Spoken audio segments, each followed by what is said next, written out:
Whainora e te iwi, kei te hia te kahika o whakatāne ki te whakatū rāhui, ki runga i ngā tohu māpū i roto i te whaitua o whakatāne, whaimuri ho i te tutetanga o tētahi tamaiti e whātau noihone i te pakeke mo te mau hā te whero. Heo ai kāre te iwi o ngā tiawa i te whakai ki taua rāhui.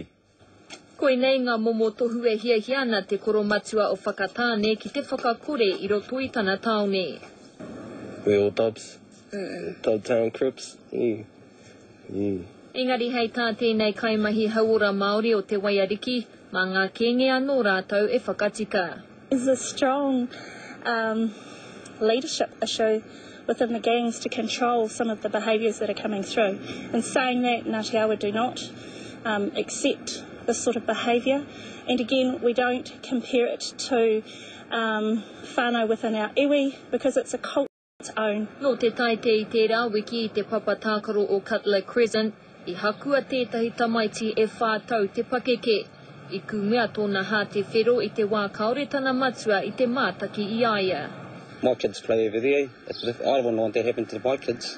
E haere tonu ana ngā mahi rangahau a te tari pirihimana. We believe that whilst there may be some suggestion that this incident has its roots in gang rivalry, we feel that the actions are more of an individual that's chosen to align themselves with a particular group. E ai ki tēnei mema pūmau o te kenge Black Power, e hara tēnei i te take tohu kenge anake. Behaviour, not what people wear. No gang member in the country would say that it's okay to go and assault a child because of the colour they're wearing or something. That's bizarre. Ko te tikanga, ka tūhehui a te rōpū Black Power o whakatāne i te ahiahi nei. Irina Smith, Te Karere.